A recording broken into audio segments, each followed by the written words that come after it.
بسم اللہ الرحمن الرحیم. اچھا جی، گزارش یہ ہے کہ آج یہاں ہم 621 صفحے پر ہیں اور ایک ہفتہ باقی رہ گیا ہے سیمائی امتحان میں، کیونکہ غالباً منگل تک ہمارے ہاں پڑھائی ہے، پھر اس کے بعد بدھ کو تو چھٹی ہے.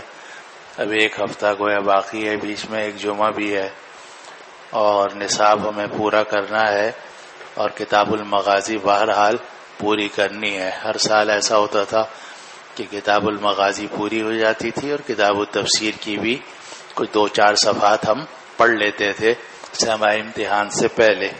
لیکن اس وقت صورتحال یہ ہے کہ 20 صفحے تقریباً باقی ہیں اور ہمارے پاس صرف 7 دن ہیں، تو اگر 3 صفحے روزانہ پڑھیں تب کہیں جا کر نصاب پورا ہو سکتا ہے.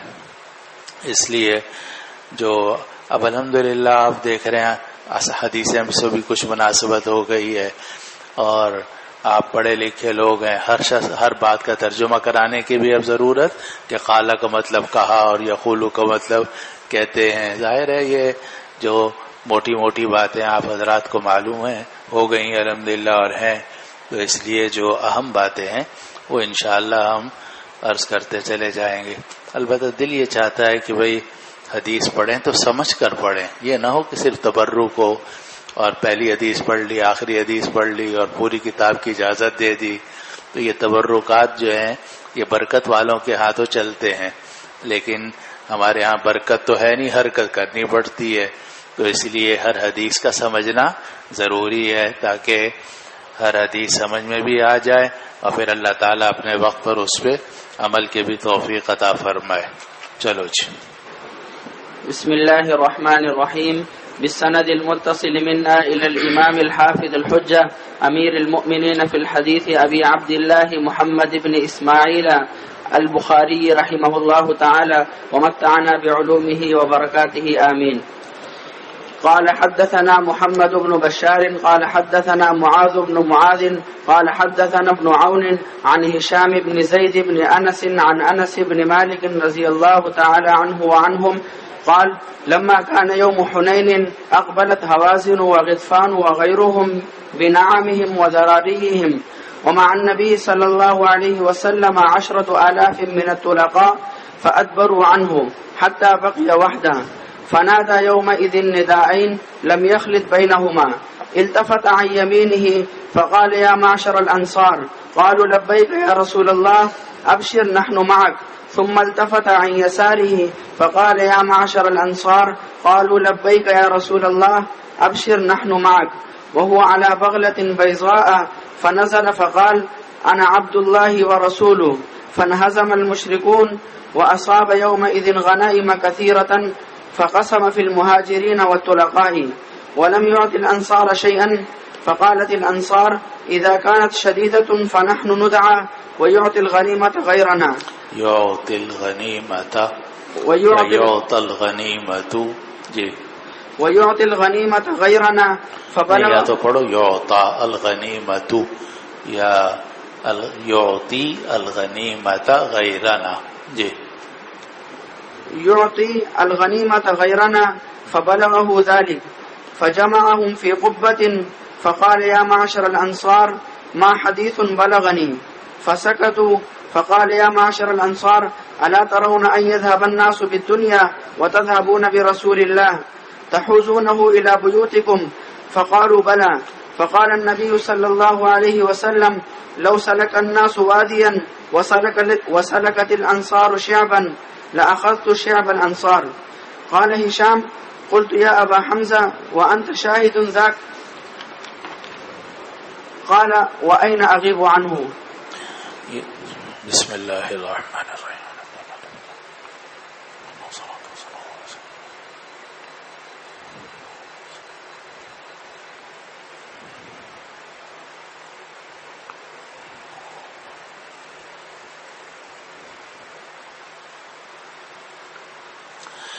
انس بن مالک رضی اللہ عنہ سے روایت ہے کہ جب حنین والا دن ہوا تو حوازن اور غطفان اور دوسرے قبائل اپنے مویشی اور اپنی عورتیں اور بچے لے کر آ گئے یعنی وہ یہ سوچ کر آئے تھے کہ مرنا اور مارنا ہے، اس لیے اپنے مویشی بھی ساتھ لائے تھے، عورتیں بچے بھی لائے تھے. اسی لیے ہم نے پہلے عرض کیا تھا کہ 24,000 اونٹ تھے، 40,000 بکریاں تھی، 5,000 کے قریب عورتیں بچے اور یہ لوگ تھے. تو یہ سب لوگ سب چیزیں لے کر آئے، اور نبی کریم صلی اللہ علیہ وسلم کے ساتھ 10,000 طلاقاء تھے.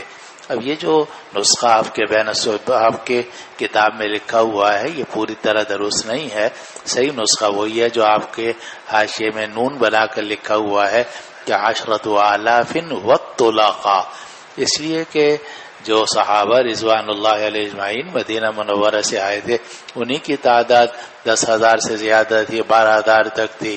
پھر طلاقاء ان لوگوں کو کہا جاتا ہے جن کو آپ نے معاف کر دیا تھا اور وہ فتح مکہ کے موقع پر حال ہی میں مسلمان ہوئے تھے. تو یہ کہنا کہ 10,000 طلاقاء تھے یہ بات تو بنتی نہیں ہے کسی بھی طریقے سے. اس لیے صحیح نسخہ وہی ہے جو آپ کے حاشیے میں لکھا ہوا ہے کہ 10,000 صحابہ بھی تھے اور ساتھ ساتھ طلاقاء بھی تھے. فَأَدْبَرُوا عَنْهُ، اب ان سب لوگوں نے رسول اللہ صلی اللہ علیہ وسلم سے پش پھیر لی، یعنی بھگدڑ مچی. تو لوگ ادھر ادھر اپنی جان بچانے کے لیے بھاگنے لگے، یہاں تک کہ آپ اکیلے رہ گئے. حالانکہ بالکل اکیلے تو نہیں تھے، لیکن آپ کے ساتھ 4 افراد، حضرت عباس، ابو سفیان ابن الحارث، ابن عبد المطلب، حضرت علی، یہ تو بالکل قریب تھے، اور 12 کے قریب افراد اور تھے، حضرت ابو بکر صدیق، عمر فاروق. پھر آہستہ آہستہ، اور بعض کہتے ہیں 100 کے قریب لوگ رہ گئے تھے، باقی تتر بتر ہو گئے تھے. تو آپ نے حضرت عباس رضی اللہ عنہ کو فرمایا آواز دو یا اصحاب السمرہ یا اصحاب الشجرہ. پھر اس کے بعد فرمایا آواز دو یا معشر الانصار. تو آپ نے اس دن آواز لگائیں، 2 آوازیں، اور ان کے درمیان کوئی خلط نہیں کیا. آپ دائیں طرف متوجہ ہوئے اور آپ نے فرمایا کہ اے انصار کے گھروں. تو انصار کے لوگوں نے جب آواز سنی انہوں نے عرض کیا لبیک یا رسول اللہ ابشر نحن معک، ہم حاضر ہیں یا رسول اللہ، آپ بشارت حاصل کیجئے، ہم آپ کے ساتھ ساتھ ہیں، ہم بھاگنے والے نہیں ہیں. پھر بائیں طرف آپ متوجہ ہوئے، آپ نے وہاں بھی یہی فرمایا. انہوں نے عرض کیا کہ لبیک یا رسول اللہ ابشر نحن معک، اور آپ سفید خچر پر تھے، آپ خچر سے نیچے اتر آئے اور یہ فرمایا انا عبداللہ ورسولہ. اور وہ روایت بھی ہے انا النبی لا کذب انا ابن عبد المطلب. اور ایسا معلوم ہوتا ہے کہ یہ جو جملہ ہے یہ روایت بالمعنی ہے، اس کی روایت بالمعنی ہے. بہرحال جب یہ سب صحابہ جمع ہو گئے، انہوں نے مل کر حملہ کیا تو مشرکین بھاگنے لگے، اور اس دن آپ کو بہت مال غنیمت حاصل ہوا، اور آپ نے وہ مال غنیمت تقسیم کیا مہاجرین میں اور طلاقاء میں. اور آپ جانتے ہیں کہ اس وقت تقسیم ہی نہیں ہوا، سارا جہرانے میں جمع کر دیا گیا تھا. کچھ لشکر چلا گیا بڑا طائف کی طرف، ایک لشکر آپ نے بھیج دیا اوتاس کی طرف، ایک لشکر بھیجا وادی نخلا کی طرف. بعد میں پھر دوبارہ سب جہرانہ میں جمع ہوئے، وہاں یہ غنائم تقسیم ہوئے. پھر آپ احرام باندھ کے مکہ مکرمہ آئے، عمرہ کیا، پھر آپ مدینہ نکل گئے. اب اس میں آ رہا ہے کہ آپ نے مہاجرین اور طلاقاء میں تقسیم کیا، حالانکہ دوسری روایات سے معلوم ہوتا ہے کہ نہ آپ نے مہاجرین کو دیا تھا نہ انصار کو دیا تھا، بلکہ آپ نے تو زیادہ طلاقاء کو دیا تھا. تو یہاں بھی روایت کے اندر تسامح ہے یا تعبیر کچھ بدلی ہوئی ہے. وَلَمْ يُعْطِ الْأَنصَارَ شَيْئًا، اور آپ نے انصار کو کچھ نہیں دیا. تو انصار کہنے لگے، یعنی انصار میں سے کچھ لوگ کہنے لگے کہ جب مصیبت کا وقت آتا ہے تو ہمیں بلایا جاتا ہے. وَيُعْطَ الْغَنِيمَةُ غَيْرَنَا، جیسے آپ نے پہلے پڑھا تھا وہ بھی ٹھیک ہے کہ غنیمت دی جاتی ہے دوسرے لوگوں کو. يُعْطِ الْغَنِيمَةَ غَيْرَنَا، کہ جب مصیبت کا وقت آتا ہے تو ہمیں بلایا، اور جب مال غنیمت دیا تو دوسروں کو دیا. یہ خبر پہنچ گئی نبی کریم صلی اللہ علیہ وسلم کو. آپ نے سب کو ایک خیمے کے اندر جمع کیا اور پھر فرمایا کہ انصار کے گھروں کون سی بات ہے جو مجھ تک پہنچی ہے. سب چپ ہو گئے. آپ نے فرمایا انصار کے گھروں کیا تم یہ راضی نہیں ہو اس بات پر کہ لوگ دنیا لے کر جائیں اور تم رسول اللہ کو لے کر جاؤ؟ تحوزونہ الی بیوتکم، اور تم لے جا کر حضور کو جمع کر لو اپنے گھروں میں۔ لوگ مال لے کر جائیں، اونٹ اور بکریاں لے کر جائیں، اور تم رسول اللہ کو لے کر جاؤ اپنے گھروں میں، ان کو لے جاؤ۔ انہوں نے عرض کیا کیوں نہیں یا رسول اللہ؟ آپ نے فرمایا کہ اگر لوگ کسی وادی میں جائیں گے اور انصار کسی گھاٹی میں جائیں گے تو میں انصار کی گھاٹی کو لوں گا۔ آپ جانتے ایک ہوتی ہے وادی، وادی ہوتی ہے کھلی ہوئی، ودا یدی کے معنی ہوتے ہیں بہنے کے، اور وادی کہتے ہیں اس جگہ کو جو دو پہاڑوں کے درمیان ہو، ٹیلوں کے درمیان ہو تو وہاں پانی بہتا ہے، وہ ہوتی ہے وادی۔ اور ایک ہوتی ہے شعب، گھاٹی، گھاٹی تنگ ہوتی ہے۔ تو نبی کریم صلی اللہ علیہ وسلم نے عجیب انداز سے جملہ فرمایا کہ اگر لوگ کسی وادی میں جا رہے ہوں گے کھلی جگہ میں اور انصار جا رہے ہوں گے کسی تنگ جگہ میں گھاٹی میں، تو میں تو انصار کی گھاٹی میں جاؤں گا، یعنی انصار کے ساتھ میں زندہ رہوں گا۔ ہشام کہتے ہیں کہ میں نے انس ابن مالک سے پوچھا کہ ابو حمزہ تم بھی موجود تھے اس واقعے میں؟ قال وَأَيْنَ أَغِيبُ عَنْهُ، کہا میں کہاں غائب ہو سکتا ہوں، ہر جگہ آپ کی خدمت میں رہتا تھا، کیونکہ انس ابن مالک یہ خادم خاص ہیں رسول اللہ صلی اللہ علیہ وسلم کے۔ جی نام محمد راشد، والد صاحب کا نام دھنی بخش، ابتدائی درجہ اولا سے جامعہ عربیہ ریاض العلوم حیدرآباد میں پڑھے، درجہ ثانویہ سے جامعہ اعظمیہ زیر تعلیم ہوں۔ چلو تعلق کہاں سے ہے؟ تعلق ضلع مٹیاری اندرون سندھ۔ چلو بسم اللہ۔ بسم اللہ الرحمن الرحیم۔ فبالسند المتصل منا الى الامام البخاری رحمہ اللہ تعالی قال باب السریة الذي قبل نجد فبه قال حدثنا ابو النعمان قال حدثنا حماد قال حدثنا ایوب عن نافع عن ابن عمر رضی اللہ تعالی عنہما وعنهم قال بعث النبي صلى الله عليه وسلم سرية قبل نجد فكنت فيها فبلغت سهمان 12 بعيرا ونفلنا بعيرا فرجعنا ب13 بعيرا۔ آپ نے ایک سریہ بھیجا نجد کی طرف، کب بھیجا؟ آپ کے حاشیے میں لکھا ہوا ہے کہ یہ فتح مکہ سے پہلے کا واقعہ، اصحاب السیر یہ کہتے ہیں یہ فتح مکہ سے ذرا پہلے، یعنی شعبان میں آپ نے یہ چھوٹا سا لشکر بھیجا تھا سریہ، اور پھر رمضان المبارک میں آپ فتح مکہ کے لیے روانہ ہوئے تھے۔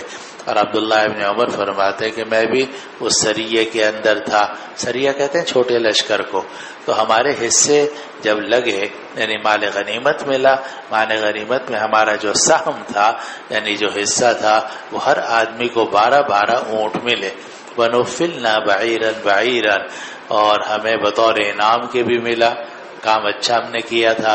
تو نبی کریم صلی اللہ علیہ وسلم نے خمس میں سے ایک اونٹ ہمیں مزید دیا، وَنُفِّلْنَا بَعِيرًا، تو جب ہم واپس آئے تو ہر آدمی کے پاس 13 اونٹ تھے۔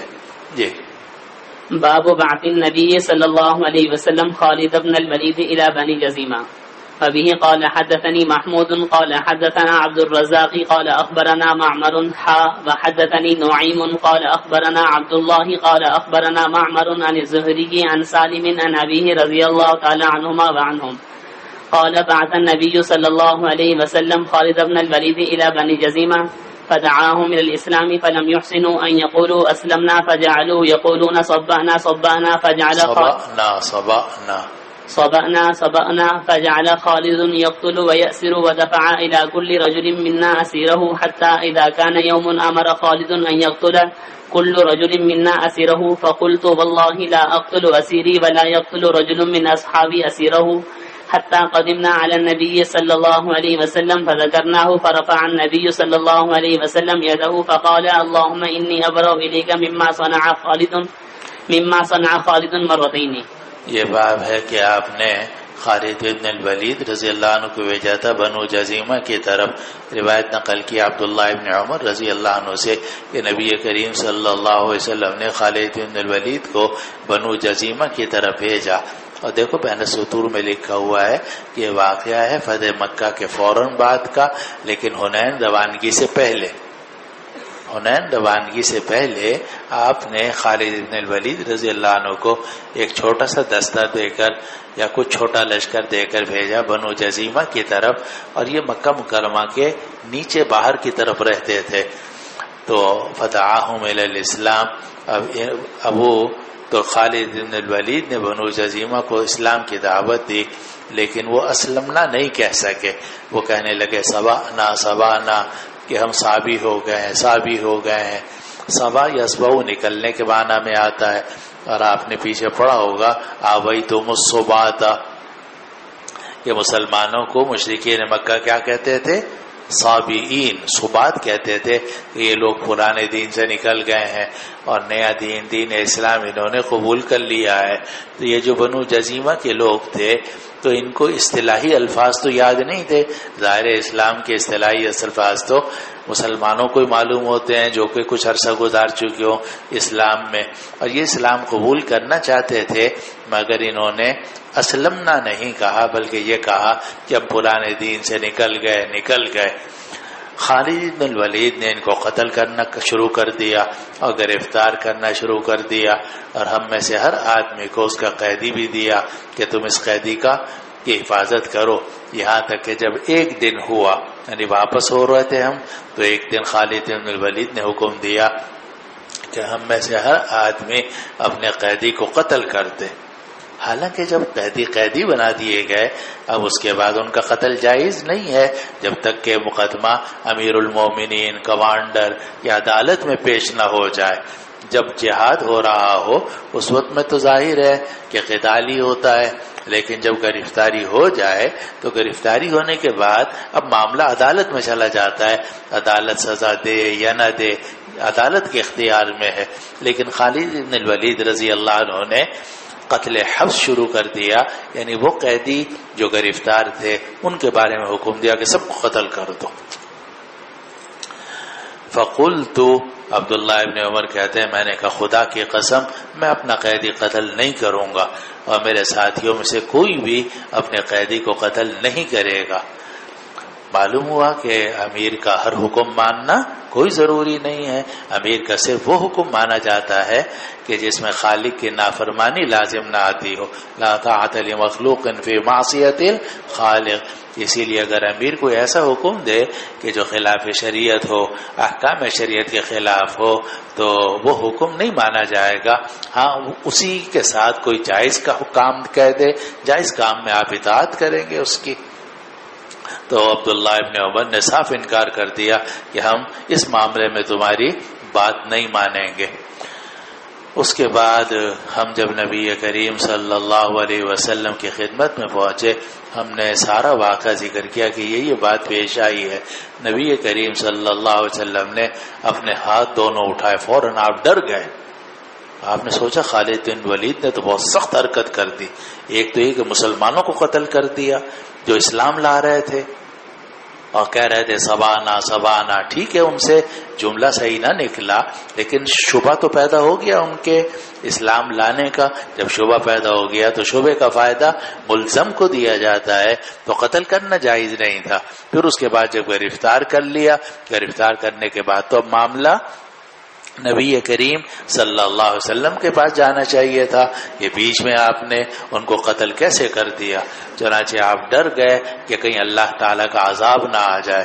چنانچہ آپ نے فوراً اپنے ہاتھ اٹھائے اور فرمایا اللہم انی ابرأ الیک مما صنع خالد. یا اللہ خالد نے جو حرکت کی ہے میں اس سے برات کا اظہار کرتا ہوں، یعنی میں اس کی حمایت نہیں کرتا، میں اس سے بری ہوں. اور یہاں تو نہیں ہے، لیکن حافظ ابن حجر رحمۃ اللہ علیہ نے فتح الباری میں لکھا کہ آپ نے حضرت علی کو بلایا اور فرمایا تم جاؤ اور جن جن لوگوں کو قتل کیا گیا ناحق ان سب کی دیت ادا کرو، سب کی دیت ادا کرو. اور یہاں تک آتا ہے کہ اگر کوئی برتن بھی ٹوٹا تھا ان کا اس جہاد اس لشکر سے، تو وہ جو برتن تھا اس کی قیمت بھی ان کو دی گئی کہ تمہارا جو نقصان ہوا جتنا ہم پورا کر سکتے ہیں وہ کریں گے، وہ ہم سے غلطی ہوئی ہے. چنانچہ حضرت علی رضی اللہ عنہ نے نبی کریم صلی اللہ علیہ وسلم کے حکم کے مطابق وہ سب لوگوں کی دیت بھی ادا کی، اور جو جو ان کا نقصان ہوا تھا وہ نقصان بھی پورا کیا. اور اسی لیے اگر اسلام کو کا ذرا سا شبہ بھی پیدا ہو جائے کہ یہ آدمی اسلام لے آیا ہے، اسلام لا رہا ہے، تو اس کو قتل کرنا جہاد کے اندر بھی جائز نہیں ہے۔ حضرت اسامہ رضی اللہ عنہ کی حدیث آپ نے کئی 2 مرتبہ پڑھ لی ہے کہ یا اسامہ اقتلتہ وقد قال لا الہ الا اللہ، اے اسامہ وہ لا الہ الا اللہ کہہ رہا تھا، تم نے اس کو قتل کر دیا۔ انہوں نے کہا یا رسول اللہ وہ تو تقیتاً کہہ رہا تھا۔ آپ نے کہا یا اسامہ اقتلتہ وقد قال لا الہ الا اللہ۔ اور اب تو مصیبت یہ ہے کہ جو قاتل ہوتا ہے وہ بھی کلمہ پڑھ رہا ہوتا ہے، اور جو مقتول ہے بیچارہ وہ بھی کلمہ پڑھ رہا ہو۔ قیامت ہے مولوی صاحب، قیامت قائم ہو چکی ہے۔ ایسے ظالم لوگ ہیں کہ جناب جس کو ذبح کیا جا رہا ہے وہ بھی بیچارہ کلمہ پڑھ رہا ہے، اور جو ذبح کرنے والا ہے وہ بھی کلمہ پڑھ رہا ہے۔ قیامت۔ اور نبی کریم صلی اللہ علیہ وسلم صحابہ جو تھے ذرا سا کلمہ سنتے تھے تو اپنا تلوار پیچھے ہٹا لیتے تھے کہ اس کو قتل کرنا جائز نہیں۔ شبہ بھی پیدا ہو جاتا تھا کہ شاید یہ مسلمان ہو گیا ہے تو بھی قتل کرنا جائز نہیں۔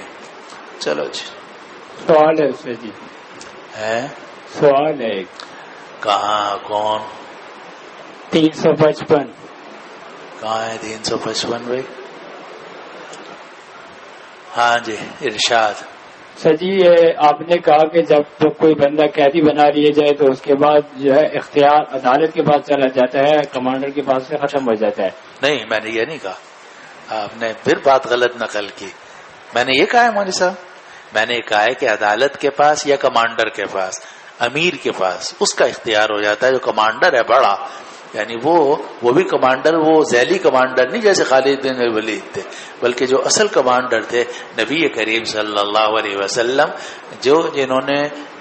جن کی قیادت میں یہ لشکر بھیجا گیا تھا، ان سے جا کر پوچھنا ضروری تھا۔ اسی لیے عبداللہ ابن عمر نے صاف انکار کر دیا کہ اس معاملے میں ہم تمہاری بات نہیں مانیں۔ تو یہ قیدی جو ہوتے ہیں آرمی چیف ان کی موت کے اوپر سزا کے اوپر دستخط کر سکتے ہیں، یہ سپریم کورٹ کرے گی؟ وہ تو میں نے بتایا نا، معاملہ عدالت میں چلا گیا۔ اب جب گرفتار ہو گیا، جب جنگ ہو رہی ہوتی ہے نا جہاد، تو اس میں تو ظاہر جنگ چاہے جہاد ہو یا بغیر جہاد کے جنگ ہو رہی ہو تو ظاہر ہے وہ تو مرنا مارنا ہی ہوتا ہے، یہ تو سیدھی سادھی بات ہے۔ لیکن جب آپ نے فرض کرو گرفتار کر لیا انڈیا کے قیدیوں کو، یا جناب پاکستان کے قیدی وہاں گرفتار ہو گئے، کسی بھی ملک کے قیدی دوسری جگہ گرفتار ہو سکتے ہیں اور ہو جاتے ہیں۔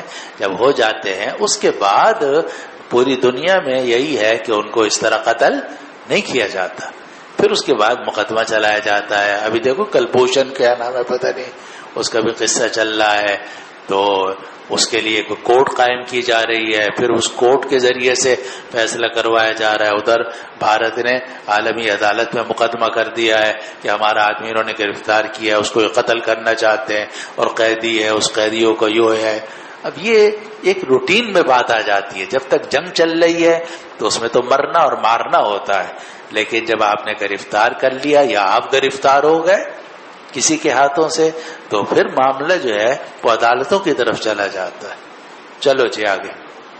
باب سریت عبداللہ بن حذافہ السہمی وعلقمۃ بن ہر کام مولانا طریقے سے ہوتا ہے۔ یہ جو الٹپ دین آپ لوگ نافذ کرنا چاہتے ہو نا، جہاد میں، تبلیغ میں اور ہر جگہوں میں، یہ چلنے والی چیز ہے نہیں ہے، یہ دین کو خراب کرنے والی بات ہے۔ ہر کام طریقے سے کیا جائے تو دین کے مطابق ہے، الٹپ کام کیا جائے بغیر سوچے سمجھے، بغیر مسائل معلوم کیے، اس سے کام خراب ہوتا ہے۔ چلو جی۔ ويقال إنها سرية الأنصار. فبه قال حدثنا مسدد قال حدثنا عبد الواحد قال حدثنا الأعمش قال حدثني سعد بن عبيدة عن أبي عبد الرحمن عن علي رضي الله تعالى عنهما وعنهم قال بعث النبي صلى الله عليه وسلم سرية فاستعمل رجلا من الأنصار وأمرهم أن يطيعوه فغضب قال أليس أمركم النبي صلى الله عليه وسلم أن تطيعوني؟ قالوا بلى. قال فاجمعوا لي حطبا فجمعوا فقال أوقدوا نارا فأوقدوها فقال أدخلوها فهموا وجعل بعضهم يمسك بعضا ويقولون فررنا إلى النبي صلى الله عليه وسلم من النار فما زالوا حتى خمدت النار فسكن غضبه فبلغ النبي صلى الله عليه وسلم فقال لو دخلوها ما خرجوا منها إلى يوم القيامة الطاغ في المعروف. یہ باب قائم کیا کہ ایک آپ نے لشکر بھیجا تھا حضرت عبداللہ ابن حذافہ سہمی اور علقمہ ابن مجزز مجلسی کی قیادت میں، اور کہا جاتا ہے کہ یہ سریۃ الانصار تھا، یعنی اس میں جو زیادہ لوگ تھے وہ انصار کے لوگ تھے۔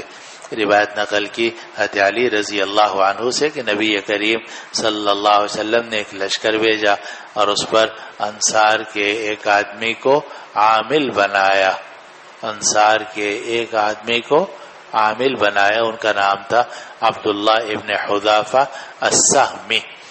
وَأَمَرَهُمْ أَن يُطِيعُوهُ، اور آپ نے سب صحابہ کو حکم دیا کہ امیر کی اطاعت کرنا، کیونکہ امیر کی اطاعت کرنی چاہیے فی المنشط والمکرہ، چاہے آپ کو اچھی لگے چاہے بری لگے، صرف یہ شرط ہے کہ وہ جائز کام کا حکم دے، کسی ناجائز کام کا حکم نہ دے۔ تو آپ نے لوگوں کو حکم دیا کہ امیر کی اطاعت کرنا۔ اب ایک دن ان کو غصہ آ گیا کسی بات پر، اور یہ کہا کہ کیا تمہیں نبی کریم صلی اللہ علیہ وسلم نے یہ حکم نہیں دیا تھا کہ تم سب میری اطاعت کرو گے؟ سب نے کہا کہ ہاں کیوں نہیں۔ کہا کہ پھر ٹھیک ہے، لکڑیاں جمع کرو۔ لکڑیاں جمع کر لیں، کہا آگ لگاؤ۔ اب آگ لگا دی۔ جب وہ آگ دہکنے لگی فقال ادخلوها، تو امیر صاحب کہنے لگے اس آگ میں گھس جاؤ۔ فہموا، اب لوگوں نے ارادہ کیا کہ داخل ہوں نہ ہوں، ایک طرف نبی کریم صلی اللہ علیہ وسلم کا حکم تھا کہ امیر کی اطاعت کرو، دوسری طرف امیر صاحب جو ہیں وہ ایسے ہیں کہ آگ جلا کے کہہ رہے ہیں اس میں داخل ہو جاؤ۔ وجعل بعضهم يمسك بعضا، اور بعض لوگوں کو روکنے لگے کہ اس آگ میں مت داخل ہونا، اور یہ کہنے لگے کہ ہم تو نبی کریم صلی اللہ علیہ وسلم کے پاس آئے تھے جہنم سے بھاگ کر اور یہ دنیا ہی میں ہمیں جہنم میں داخل کر رہا ہے۔ فررنا الی النبی صلی اللہ علیہ وسلم من النار، ہم تو نبی کریم صلی اللہ علیہ وسلم کے پاس بھاگ کے آئے تھے آگ سے، اور یہ ابھی ہمیں آگ میں داخل کر رہا ہے۔ فما زالوا، اسی طریقے سے ایک دوسرے کو یہ روکتے رہے، حتی خمیدت النار، یہاں تک کہ آگ بجھ گئی۔ فسکن غضبہ، تو امیر صاحب کا غصہ بھی ٹھنڈا ہو گیا۔ جب یہ خبر پہنچی نبی کریم صلی اللہ علیہ وسلم کو، آپ نے فرمایا لو دخلوها ما خرجوا منها الى یوم القیامہ، اگر یہ آگ میں داخل ہو جاتے امیر کے کہنے کی وجہ سے قیامت تک پھر آگ سے نہ نکلتے۔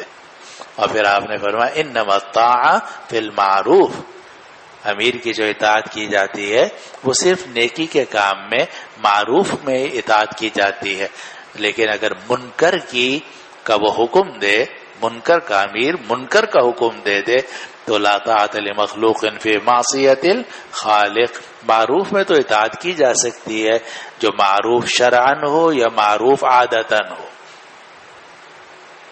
کوئی معروف شرعی ہے یعنی نیکی کا حکم دیتا ہے تو بھی ٹھیک ہے، اور اگر کوئی معروف عادتن ہے کہ بھئی تم لوگ کھانا بنا لو، تم جانوروں کو پانی پلا دو، تم یہ کر دو، تو یہ کوئی معروف شرعی تو نہیں ہے، لیکن معروف عادتن ہے، یہ بھی ٹھیک ہے، اس میں بھی اطاعت کی جائے گی۔ لیکن جو منکر ہے اس منکر میں اطاعت نہیں ہوتی، اس لیے آپ نے فرمایا کہ الطاعة فی المعروف۔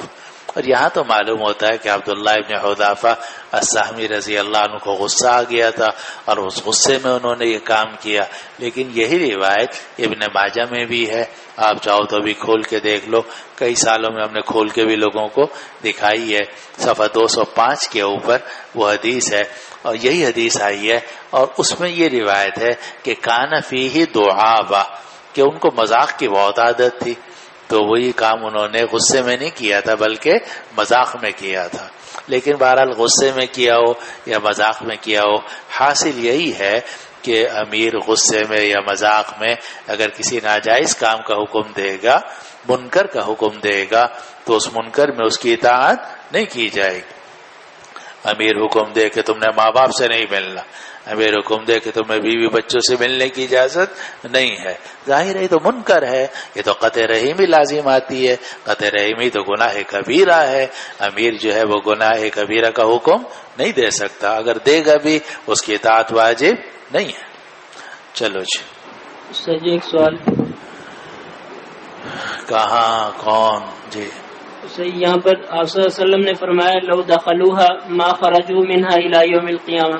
سر یہ تو ایک بدیہی جملہ ہے، تو پھر اس کا مقصد کیا؟ مقصد یہی ہے کہ چونکہ اپنے عذاب اپنے اختیار سے یہ گناہ کبیرہ کے مرتکب ہوتے، خودکشی ہوتی، جب خودکشی ہوتی تو یہ معاملہ قیامت تک چلتا رہتا، عذاب قبر ان پر ہو جاتا، یہ مراد. جی بسم اللہ الرحمن الرحیم. نام نعیم اللہ، والد صاحب کا نام صبغت اللہ، تعلق سکھر سے ہے. درجہ اولا جامعہ حمادیہ حفظ القرآن خیرپور میرس میں پڑھا. درجہ ثانیہ سے سادسہ تک کے درجات جامعہ عربیہ ریاض العلوم حیدرآباد میں پڑھے. درجہ ثابیہ سے جامعہ اعظم میں زیر تعلیم. باب بعث ابی موسیٰ ومعاذ رضی اللہ عنہما الى اليمن قبل حجۃ الوداع. وبالسند المتصل منا الى الامام البخاری رحمہ اللہ ومتعنا بعلومه وبرکاته آمین. قال حدثنا موسى قال حدثنا ابو عوانة قال حدثنا عبد الملك عن ابي بردة رحمه الله قال بعث رسول الله صلى الله عليه وسلم ابا موسى ومعاذ بن جبل الى اليمن. قال بعث كل واحد منهما على مخلاف. قال واليمن مخلافان. ثم قال يسرا ولا تعسرا وبشرا ولا تنفرا. فانطلق كل واحد منهما الى عمله. قال وكان كل واحد منهما إذا صار في أرضه كان قريبا من صاحبه أحدث به أحدا. فسلم عليه فصار معاذ في عرضه قريبا من صاحبه أبي موسى. فجاء يسير على بغلته حتى انتهى إليه وإذا هو جالس وقد اجتمع إليه الناس وإذا رجل عنده قد جمعت يداه إلى عنقه. فقال له معاذ يا عبد الله بن قيس أيما هذا؟ قال هذا رجل كفر بعد إسلامه. قال لا أنزل حتى يقتل. قال إنما جيء به لذلك فأنزل. قال ما أنزل حتى يقتل. فأمر به فانزل. قال ما أنزل حتى يقتل. فأمر به فقتل ثم نزل. قال يا عبد الله كيف تقرأ القرآن؟ قال أتفوقه تفوقا. قال فكيف تقرأ أنت يا معاذ؟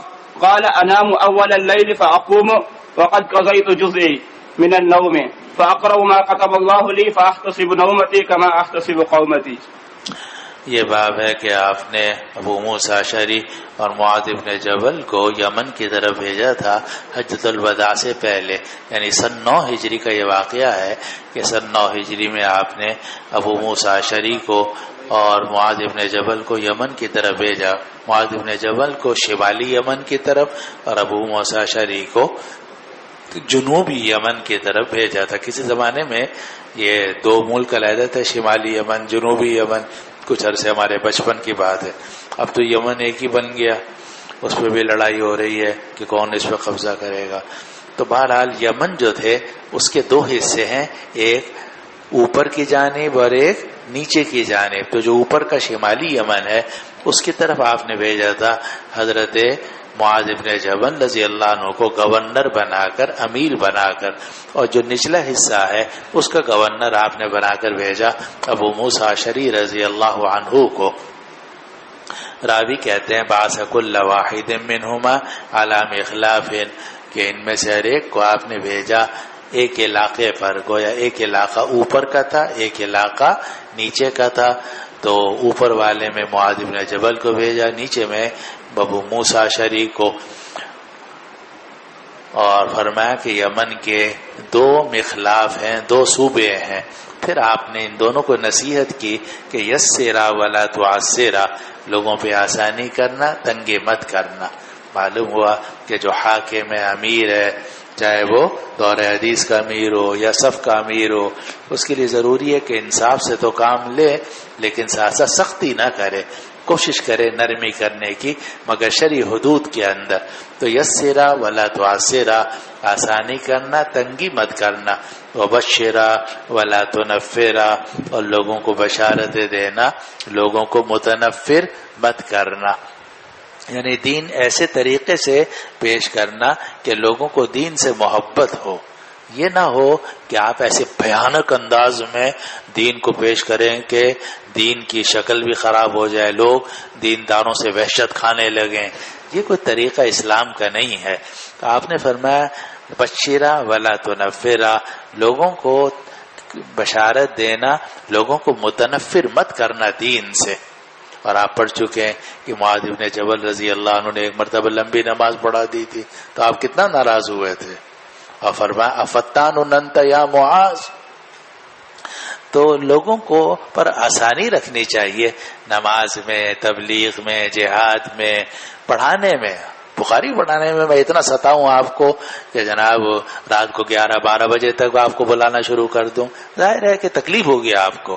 حتی الامکان کوشش کرنی چاہیے کہ دوسروں کو ستایا، معاف کرنا آج کل بہت صاحب دیندار لوگ بہت ستاتے ہیں، معاف کرنا آپ مجھے، دیندار لوگوں نے ستانے کا ٹھیکہ لیا ہوا ہے اور سمجھتے ہیں کہ دین کا مطلب ہے ستانا، حالانکہ دین ستانے کا نام نہیں ہے، دین نام ہے راحت پہنچانے کا۔ تو آپ نے فرمایا کہ لوگوں پر آسانی کرنا، تنگی مت کرنا۔ ہمارے اکابر جو تھے بہت ساری چیزوں کو خود اختیار نہیں کرتے تھے، لیکن دوسروں کو لیے آسانی ہے۔ حضرت تھانوی رحمۃ اللہ علیہ نے ساری عمر یہ فاؤنٹین پین اور یہ جو آپ لوگ پین استعمال کرتے ہو جس میں الکوہل ہوتی ہے، ساری عمر استعمال نہیں کیا، لیکن کبھی آپ نے اس کے حرام ہونے کا فتویٰ نہیں دیا۔ کوئی پوچھتا تھا کہتا ہم استعمال کر سکتے ہو۔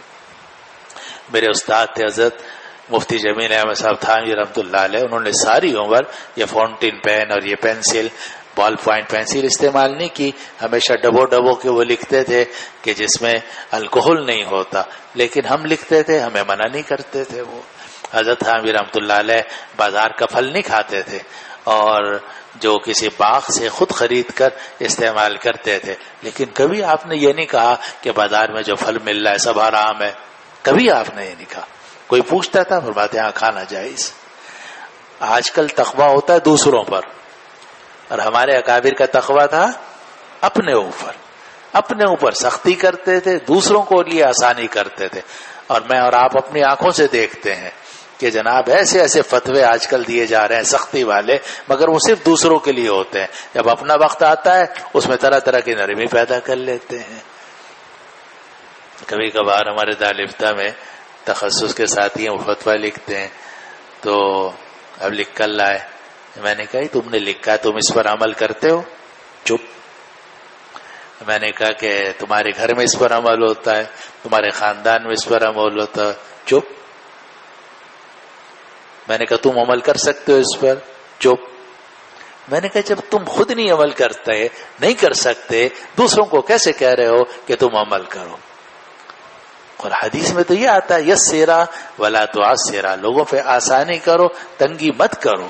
بشرا ولا تنفرا، لوگوں کو بشارت دو، ان کو متنفر مت کرو دین سے۔ وتطاوعا ولا تختلفا، یہ بھی ایک روایت میں ہے دونوں اتفاق سے رہنا، آپس میں اختلاف مت کرنا۔ اب یہ دونوں چلے گئے، فانطلق كل واحد منهما الى عمله، اب ان میں سے ہر ایک اپنے اپنے علاقے میں اپنے کام پر چلا گیا، اور ان میں سے ہر آدمی جب سفر کرتا تھا اپنے علاقے میں اور ساتھی کے علاقے کے قریب پہنچتا تھا، احدث به عهدا، تو پرانے زمانے کو نیا کر لیتا تھا۔ احدث به عهدا کا ترجمہ پرانے زمانے کو نیا کر لیتا تھا، یعنی ابو موسیٰ اشعری اپنا علاقے کا جائزہ لیتے جب وہ پہنچتے تھے شمالی یمن کے قریب تو جا کر حضرت معاذ بن جبل سے ملاقات کر لیتے تھے۔ معاذ بن جبل گھومتے گھومتے پورے علاقے کا جائزہ لیتے جب جو جنوبی یمن کے قریب پہنچتے تھے تو وہاں چلے جاتے تھے، اپنے ساتھی اور دوست سے ملاقات کر لیتے تھے۔ احدث بھی عہدن، پرانے زمانے کو نیا کر لیتے تھے، یعنی یہ پرانی یادیں تازہ کر لیتے تھے۔ فسلم علیہ، اور ایک دوسرے کو سلام کرتے تھے۔ تو معاذ اپنی زمین میں چلتے رہے یہاں تک کہ وہ قریب پہنچ گئے ساتھی ابو موسیٰ اشعری کی زمین کے۔ تو وہ اپنے خچر پر چلتے رہے یہاں تک کہ ابو موسیٰ اشعری کے پاس پہنچے. دیکھا کہ ابو موسیٰ اشعری بیٹھے ہوئے ہیں, لوگ بھی وہاں جمع ہیں, اور ایک آدمی ہے ان کے پاس, اس کے دونوں ہاتھ اس کی گردن سے باندھ دیے گئے ہیں. تو معاذ نے کہا کہ عبداللہ ابن قیس ایما ھذا, یہ آدمی کون سا ہے جس کو تم نے باندھ رکھا ہے؟ تو عبداللہ ابن قیس یعنی ابو موسیٰ اشعری نے کہا کہ یہ وہ آدمی ہے جو اسلام لانے کے بعد مرتد ہو گیا تھا. تو حضرت معاذ ابن جبل نے فرمایا کہ میں نہیں اتروں گا یہاں تک کہ اس کو قتل کر دیا جائے. تو ابو موسیٰ اشعری نے فرمایا کہ اس کو اسی لیے لایا گیا ہے کیونکہ مرتد کی سزا قتل ہے. فنزل, تو آپ نیچے تو اتریے. کہا نہیں میں نہیں نیچے اتروں گا یہاں تک کہ پہلے اس مرتد کو قتل کیا جائے. چنانچہ اس کے بارے میں حکم دیا گیا, اس کو قتل کر دیا گیا. اور حضرت مولانا شبیر احمد صاحب عثمانی رحمۃ اللہ علیہ کا ایک رسالہ ہے الشہاب, اور اس میں انہوں نے سارے دلائل جمع کیے ہیں کہ جس میں مرتد کی سزا قتل ہے, اس کے دلائل سارے اس میں الشہاب رسالہ ہے حضرت مولانا شبیر احمد صاحب عثمانی رحمہ اللہ کا.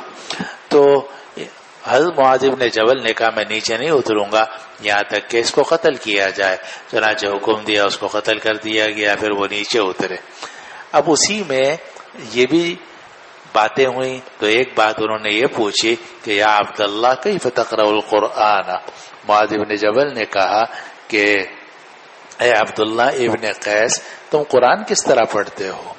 یعنی رات کو جب تہجد پڑھتے ہو, اور دن میں تو سارا دن تو کاموں میں گزر جاتا ہے انسان کے, گورنر ہے, فیصلے کرنے ہیں, جائزہ لینا ہے وغیرہ وغیرہ, تو قرآن رات کو کیسے پڑھتے ہو؟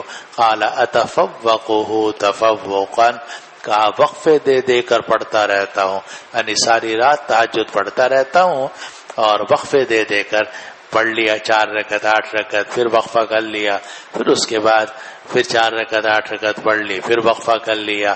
فواق کہتے ہیں, فواق کہتے ہیں اونٹنی کے 2 مرتبہ دودھ دوہنے کے درمیان کا وقفہ.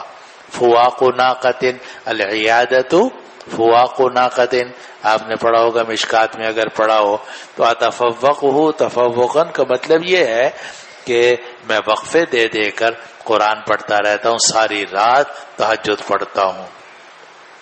پھر ابو موسیٰ اشعری نے پوچھا فکیف تقرأ انت یا معاذ, کہ معاذ آپ کس طرح تہجد پڑھتے ہیں, قرآن پڑھتے ہیں؟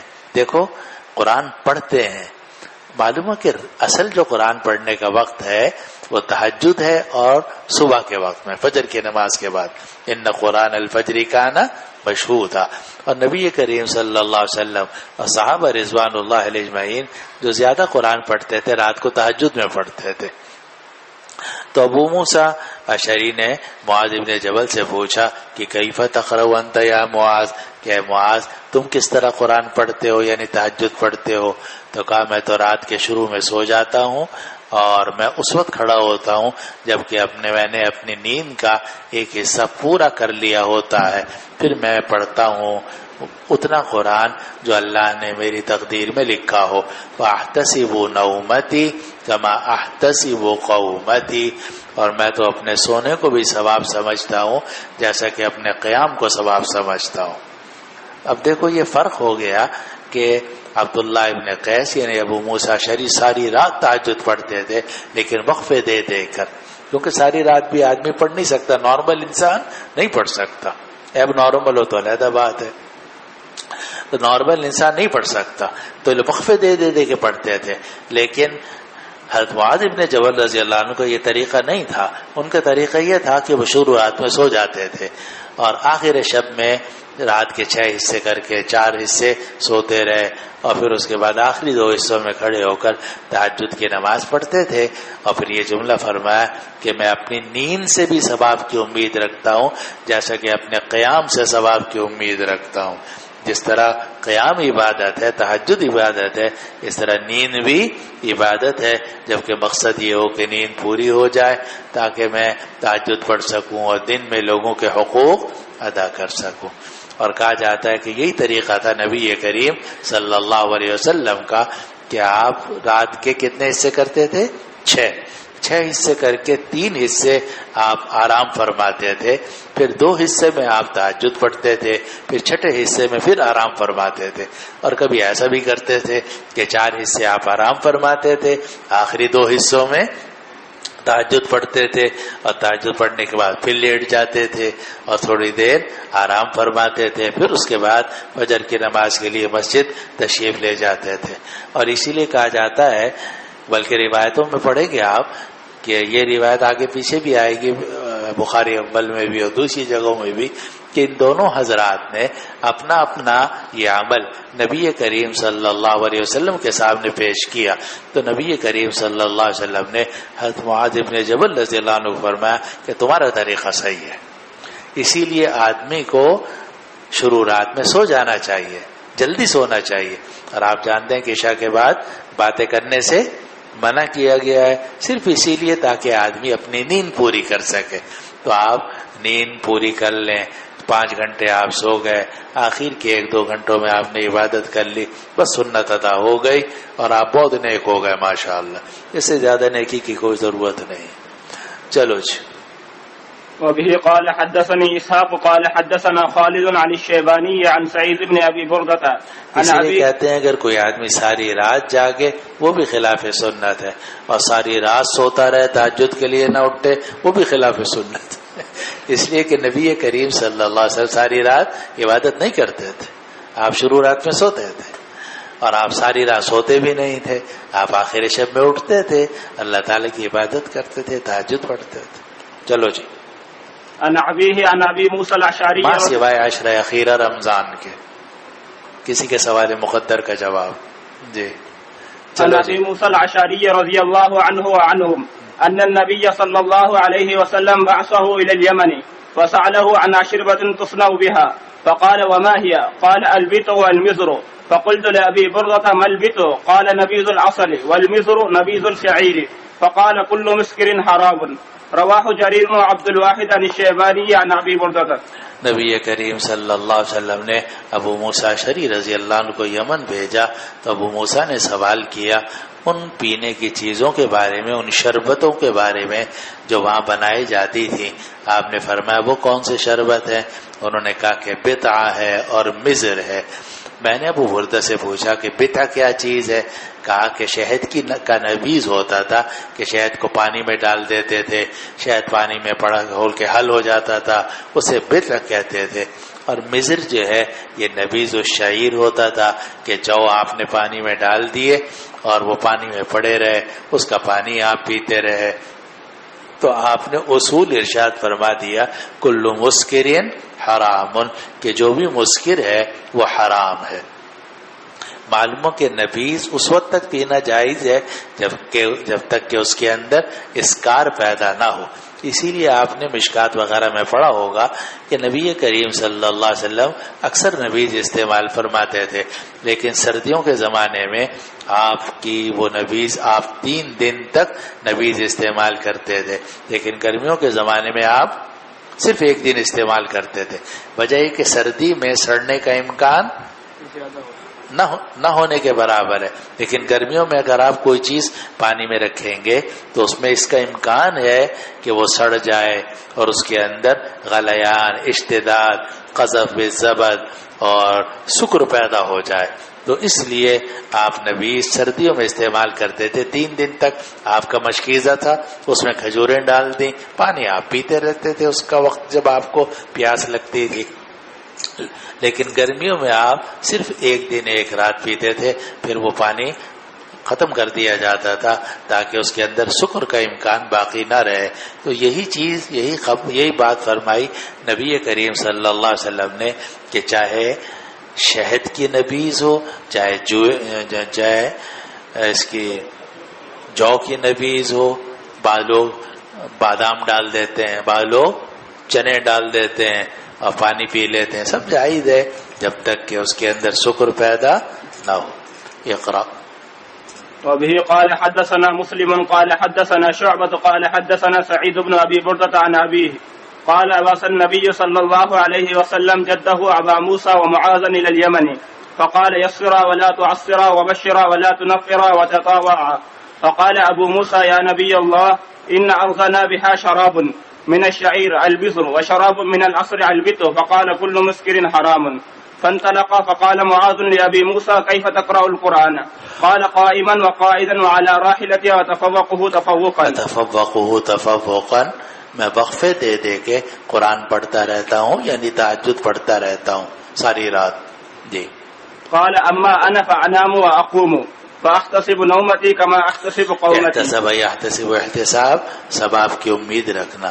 معلوم ہوا کہ نیند بھی ثواب کی چیز ہے. مولوی صاحب، آدمی کو سونا چاہیے.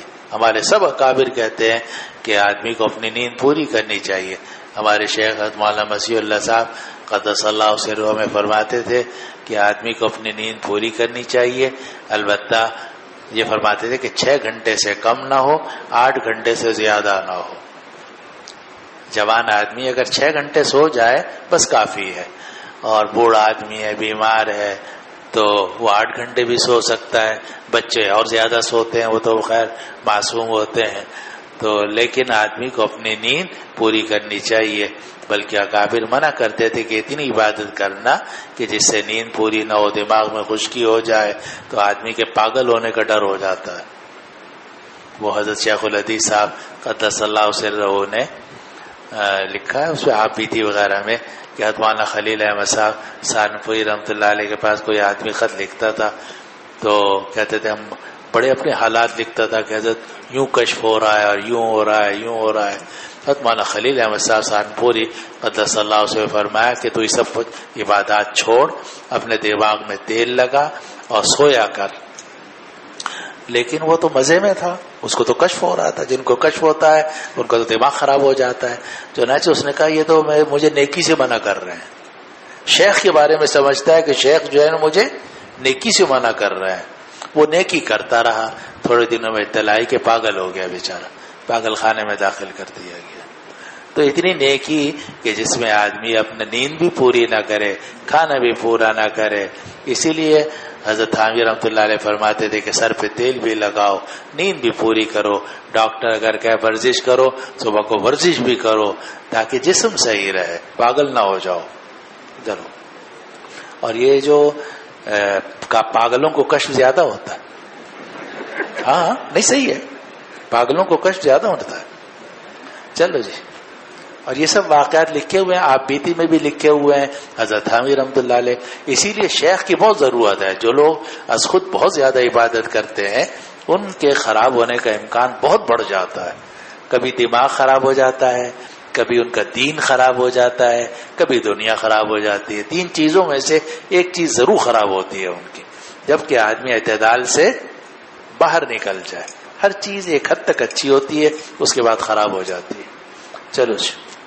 وضرب فسطاط فجعلا يتزاوران فصار وضرب فسطاط، ایک خیمہ لگایا گیا.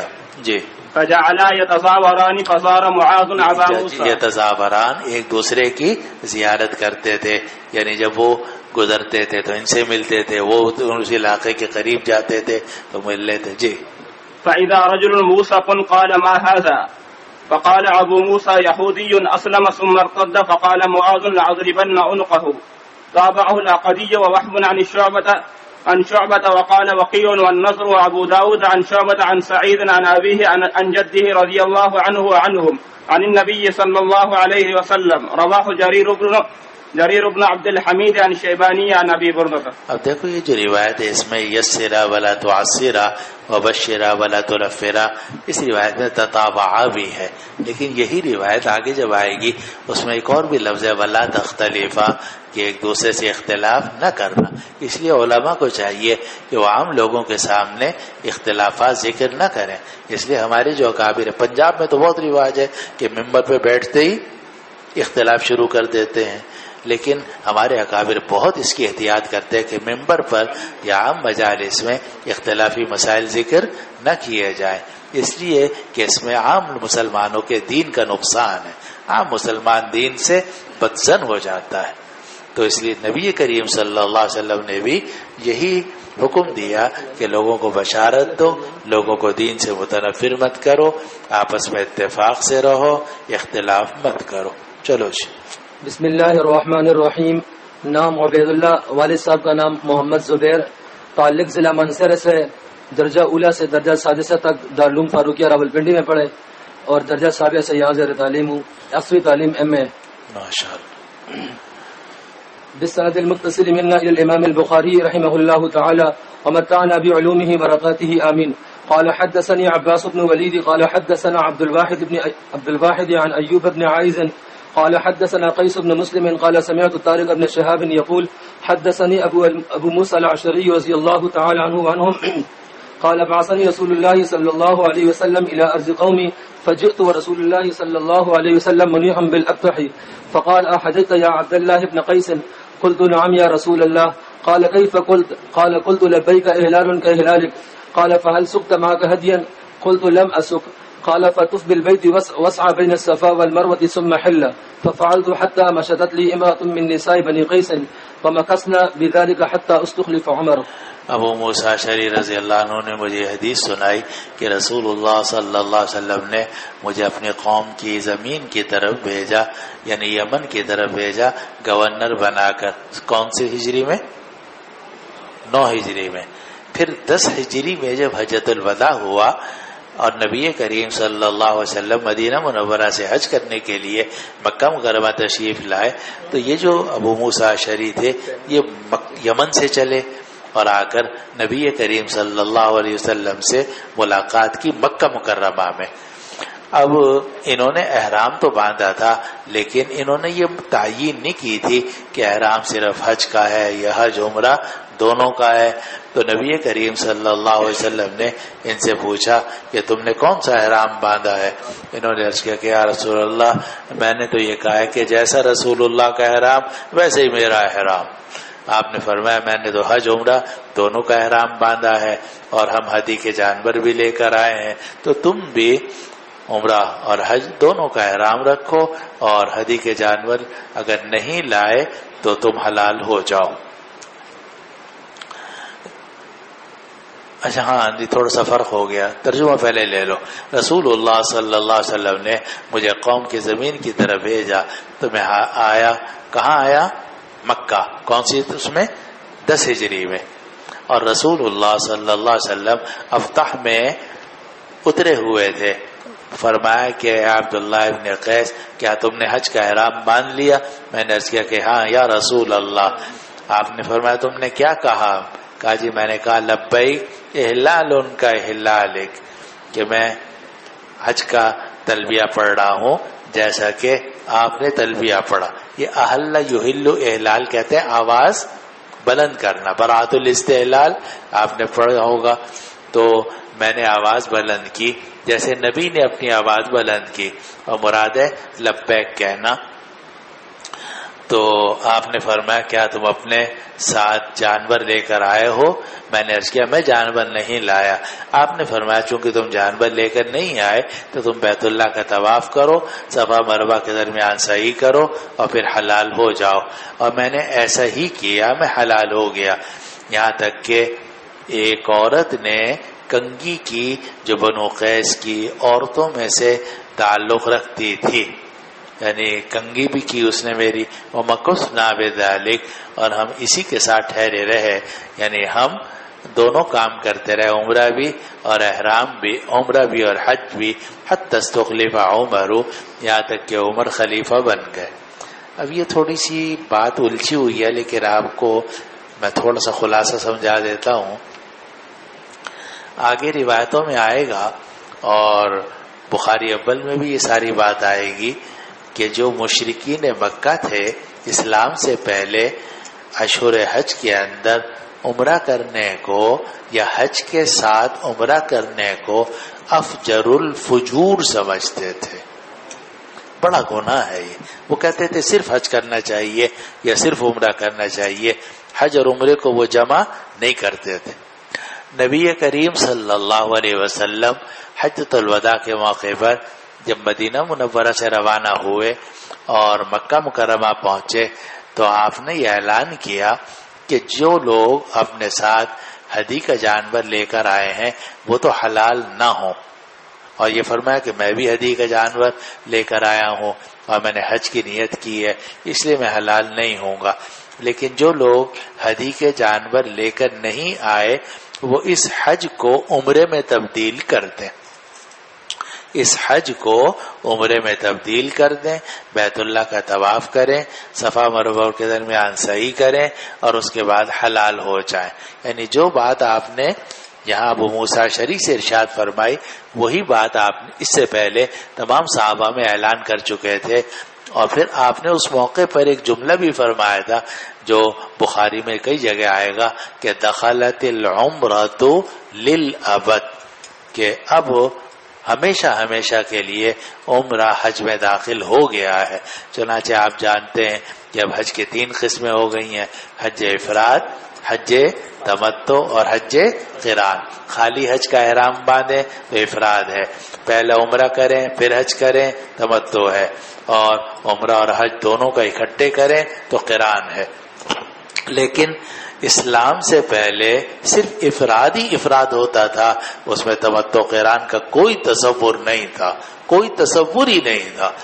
جب نبی کریم صلی اللہ علیہ وسلم نے مکہ مکرمہ پہنچ کر یہ اعلان کیا کہ جو لوگ ہدی کے جانور لے کر آئے ہیں وہ تو حلال نہیں ہو سکتے، لیکن جو لوگ ہدی کے جانور لے کر نہیں آئے انہیں چاہیے کہ وہ اس حج کو عمرے میں تبدیل کر دیں، کیونکہ دخلت العمرۃ فی الحج للابد، ہمیشہ ہمیشہ کے لیے اب عمرہ حج کے اندر داخل ہو گیا ہے. یہ آپ نے اعلان کیا. اسے کہا جاتا ہے فسخ الحج الی العمرہ، کہ حج کو آپ نے حکم دیا کہ اس حج کو توڑ دو اور حج کو تبدیل کر دو عمرے میں، عمرہ کر کے حلال ہو جاؤ، یعنی تمتع کرو. اور پھر اس کے بعد جب 8 تاریخ آئے گی تو 8 تاریخ کو دوبارہ حج کا احرام باندھنا. یہ آپ نے اعلان کیا، اور اس کو محدثین کی اصطلاح میں کہتے ہیں فسخ الحج الی العمرہ، کہ آپ نے لوگوں کو حکم دیا کہ حج کو توڑ کے اس کو عمرے میں تبدیل کر دیں. سمجھ رہے ہیں بات کو؟ اب یہ اعلان ہو گیا، چنانچہ اب اس کے بعد ساری امت متفق ہے کہ آپ حج کے ساتھ عمرہ کر سکتے ہیں. خالی حج افراد کریں تو امام مالک کے نزدیک وہ افضل ہے، اور اگر آپ تمتع کریں تو امام شافعی رحمۃ اللہ علیہ کے نزدیک وہ افضل ہے، اور اگر آپ قران کریں احناف کے نزدیک وہ افضل ہے. لیکن بہرحال حج کے ساتھ عمرے کو جمع کیا جا سکتا. بات ختم ہو گئی. اب ہوا یہ کہ بعد میں عمر فاروق، عثمان غنی، ان 2 حضرات نے اپنے زمانے خلافت میں لوگوں سے یہ کہا کہ تم جو یہ حج کو عمرے کے ساتھ جمع کر رہے ہو یہ طریقہ مناسب نہیں ہے. اب یہ کہ عثمان غنی اور عمر فاروق عثمان غنی نے کیا کہا تھا. اب بعض روایتوں سے یہ معلوم ہوتا ہے کہ انہوں نے یہ کہا تھا کہ بھئی افضل یہ ہے کہ عمرے کا سفر علیحدہ کرو اور حج کا سفر علیحدہ کرو، اور کوشش کرو کہ حج اور عمرے کے لیے علیحدہ علیحدہ سفر ہو، ایک ہی سفر میں دونوں کو جمع نہ کرو، کما ہوا مذہب الامام مالک. اور بعض حضرات یہ کہتے ہیں کہ نہیں، عمر فاروق عثمان غنی نے تمتع یا قران سے منع نہیں کیا تھا، بلکہ وہ یہ کہتے تھے کہ یہ جو فسخ الحج الی العمرہ تھا یہ صرف نبی کریم صلی اللہ علیہ وسلم کے ساتھ خاص تھا. اب اگر کوئی آدمی حج کر کے حج کے ارادے سے آئے اور پھر وہ اپنے حج کو توڑ کر اس کو عمرے میں تبدیل کرے اور پھر آگے دوبارہ حج کا احرام باندھے، یہ اب جائز نہیں ہے. یہ خاص ہے صرف نبی کریم صلی اللہ علیہ وسلم کے ساتھ. گویا حضرت عمر فاروق اور عثمان غنی ان دونوں رضی اللہ عنہ، ان دونوں سے یہ بات مروی ہے کہ انہوں نے منع کیا تھا. لیکن اگر منع کی وجہ پہلی ہو جو میں نے عرض کی تو وہ منع تنزیہ کے لیے ہے علی مذہب الامام مالک. لیکن اگر وہ منع ہو حج کو توڑ کر اسے عمرے میں تبدیل کرنا، پھر یہ نہیں کس کے لیے ہے؟ تحریم کے لیے ہے. اس لیے عمر فاروق اور عثمان غنی اسے منع کرتے تھے. لیکن لوگوں میں یہ بات مشہور ہو گئی کہ عمر فاروق اور عثمان غنی متعۃ الحج سے منع کرتے ہیں. اب حالانکہ حقیقت میں وہ متعۃ الحج سے منع نہیں کرتے تھے بلکہ فسخ الحج الی العمرہ سے منع کرتے تھے.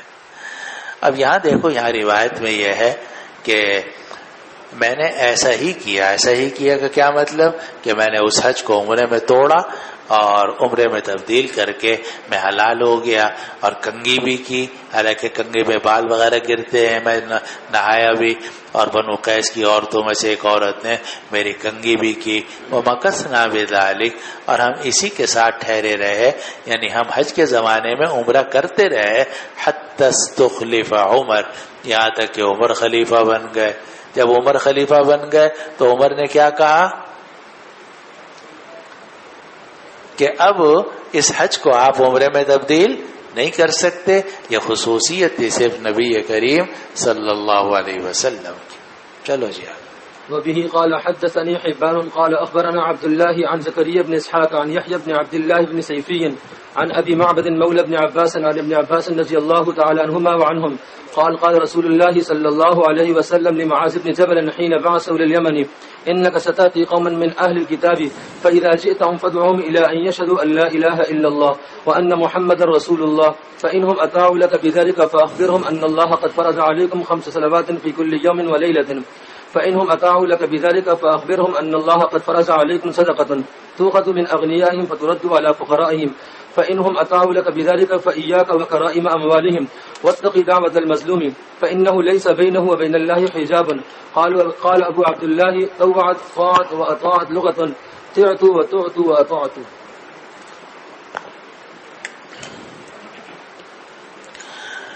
روایت ہے کہ جی صحیح، یہاں پر عبارت میں ذکر کیا گیا حتی مشد لی امرات من نساء بنی قیس، اور بین السطور وهو محمول على انها كانت محرمۃ علیہ.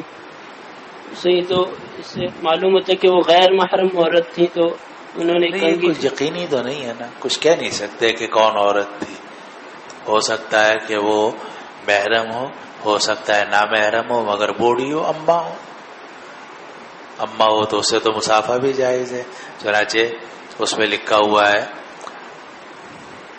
ہدایہ رابع میں کہ عبداللہ ابن زبیر رضی اللہ عنہ کان یصافح العجائز، جو اما ہوتی تھی بہت بوڑھی باہر بیٹھی ہوتی تھی، ان سے مسافہ بھی کر لیتے تھے. آپ کو منع کرتے ہیں، مجھے منع کرتے ہیں اس لیے کہ ہم لوگ خبیث ہیں اندر سے، لیکن جو شریف لوگ ہیں حضرت عبداللہ ابن زبیر رضی اللہ عنہ جن کو اس طرح کی فضول شہوت نہیں ہوتی، تو وہ اگر کسی بوڑھی عورت سے مسافہ کر لیں یا کوئی بوڑھی عورت اما ہو وہ آپ کی کنگھی کر دے، جائز ہے، کوئی گناہ نہیں. چلو جی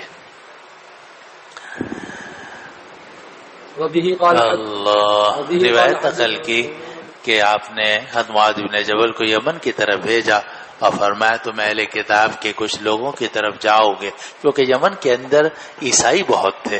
تو ان کے بارے میں آپ نے فرمایا جب تم ان کے پاس جاؤ تو ان کو اس بات کی دعوت دو کہ وہ تو لا الہ الا اللہ محمد رسول اللہ کی گواہی دیں.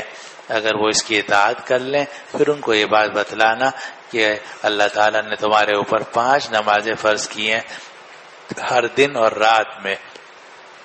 اگر وہ اس کی اطاعت کر لیں پھر ان کو یہ بتانا کہ اللہ تعالی نے تمہارے اوپر زکوٰۃ فرض کی ہے جو مالداروں سے لی جائے گی اور انہی کے فقراء کو دے دی جائے گی. اور اگر وہ اس کی بھی اطاعت کر لیں تو خبردار بچنا ان کے عمدہ اموال سے اور بچنا مظلوم کی بد دعا سے، کیونکہ مظلوم کی بد دعا اور اللہ کے درمیان کوئی رکاوٹ نہیں ہوتی. ابو عبداللہ نے فرمایا طوعت طاعت اور اطاعت یہ لغت ہے تعت تعت وطاعت. چلو جی. اور اسی سے معلوم ہوا کہ دین کے اندر یعنی دین پر عمل کرنے میں ترتیب سے کام لینا. ایک ہی دن میں آپ سارا دین نہیں سمجھا سکتے. اب میں آپ لگا ہوا ہوں صبح 3 مہینے ہو گئے مجھے آپ کو پڑھاتے سب. اب ظاہر ہے کہ تھوڑی تھوڑی باتیں آپ سمجھتے چلے جاتے ہیں.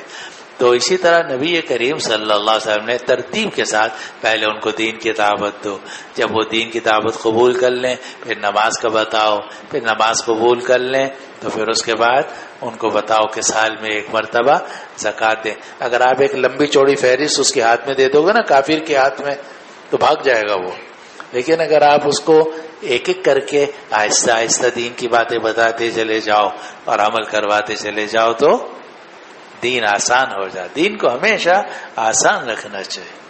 ہمارے بعض اکابر کو دیکھا، انہوں نے بے نمازی سے کہا کہ بھائی نماز تو پڑھا کرو، کہا جی بہت فرمایا اچھا چلو کون سی نماز آسانی سے پڑھ سکتے ہو؟ اس نے کہا جی فلاں نماز۔ فرمایا چلو وہ تو شروع کرو۔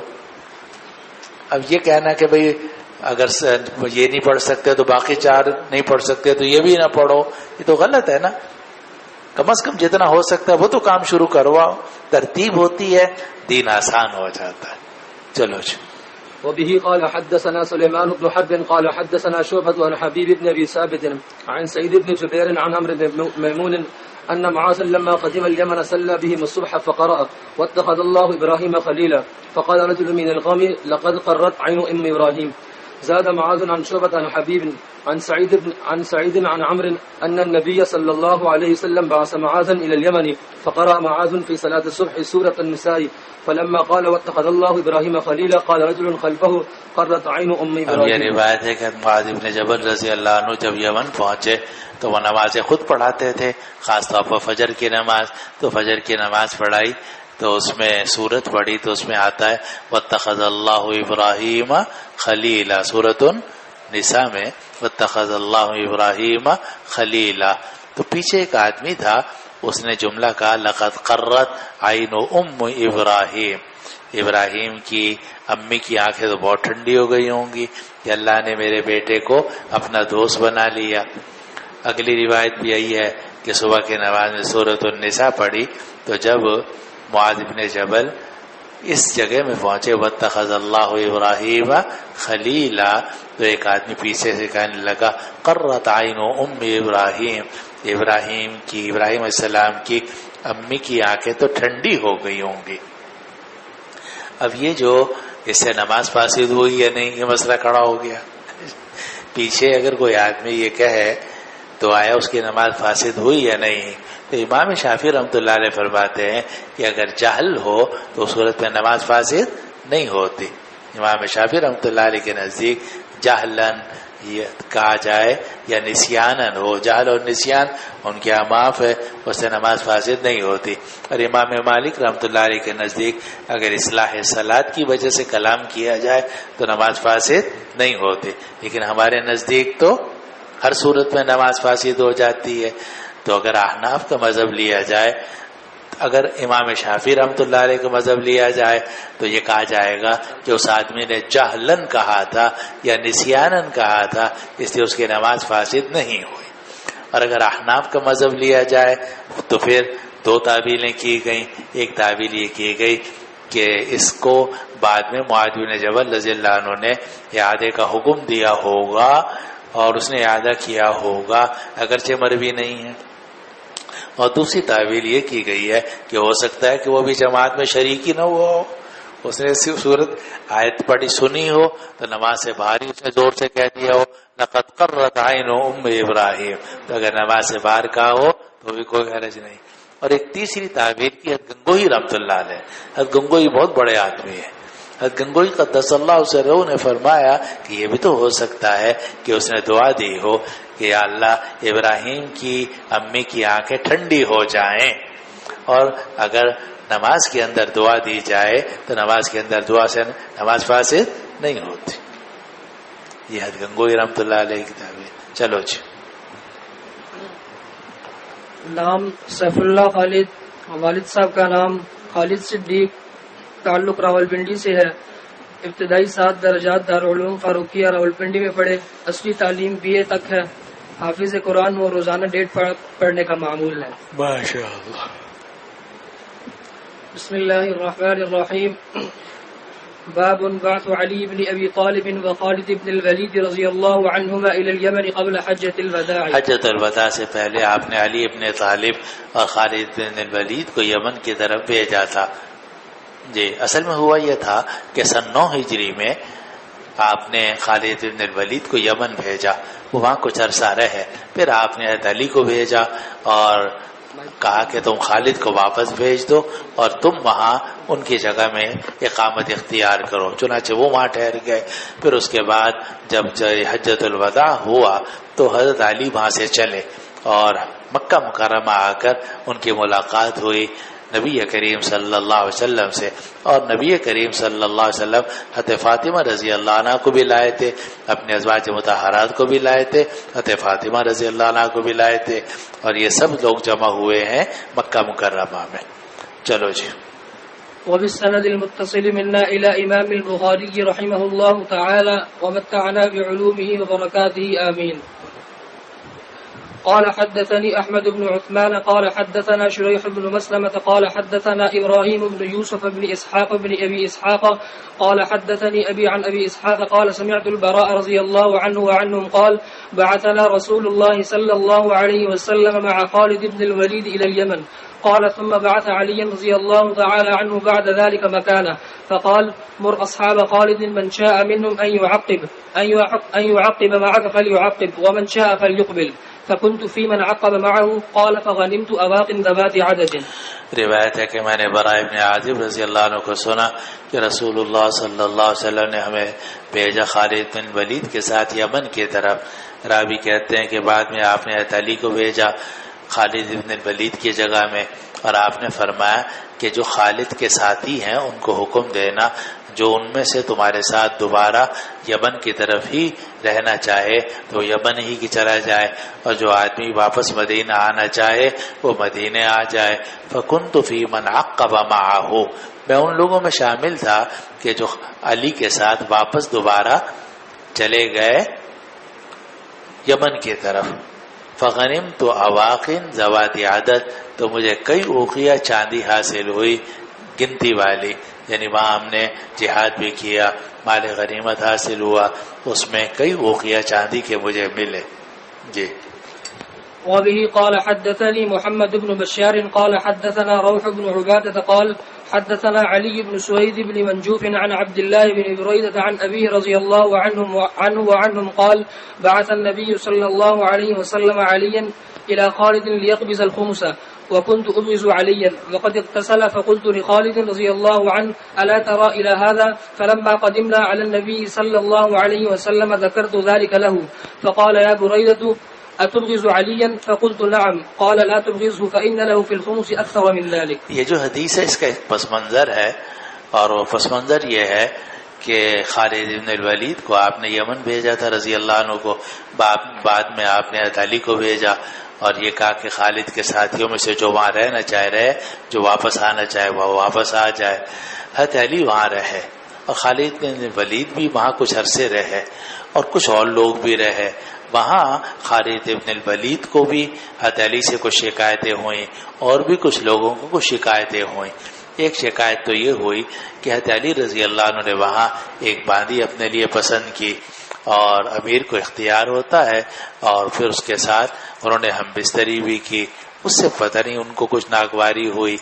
اسی طرح وہی چاہتے تھے کہ جو مال غنیمت ہے وہ یہیں تقسیم کر دیا جائے، لیکن علی نے کہا کہ نبی کریم صلی اللہ علیہ وسلم مکہ تشریف لانے والے ہیں، ہم مکہ جائیں گے، مکہ پہنچ کر یہ ساری چیزیں نبی کریم صلی اللہ علیہ وسلم کو دے دیں گے، پھر نبی کریم صلی اللہ علیہ وسلم جس طرح تقسیم فرمائیں اس پر بھی ساتھیوں کو ناگواری ہوئی، تو کئی شکایتیں جمع ہو گئی تھی علی کے خلاف۔ اب ہوا یہ کہ جب نبی کریم صلی اللہ علیہ وسلم مکہ مکرمہ پہنچے تو یہ حضرات سارے جو تھے یہ جب مکہ میں جمع ہو گئے، حضرت علی بھی آ گئے اور برید اسلمی بھی اور دوسرے لوگ بھی۔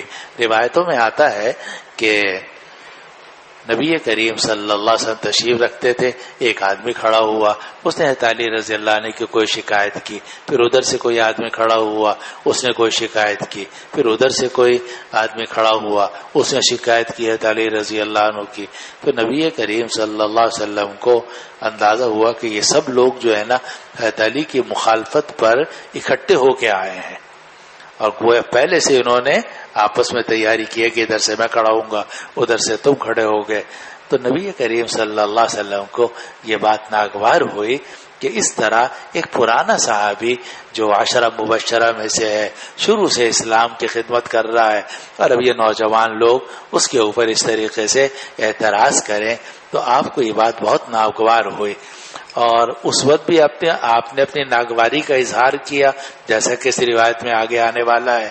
پھر آپ جب حجۃ الوداع سے واپس پلٹے تو ایک تالاب تھا غدیر خم، غدیر کہتے ہیں تالاب کو، تو غدیر خم پہ آپ پہنچے اور وہاں اپنے صحابہ کو جمع کیا، تقریر کی، اور تقریر کر کے پھر وہ مشہور جملہ فرمایا جس کو شیعہ بھی بہت اچھالتے ہیں کہ من کنت مولا فعلی مولا، اگر میں کسی کا محبوب ہوں تو علی بھی اس کے محبوب ہیں۔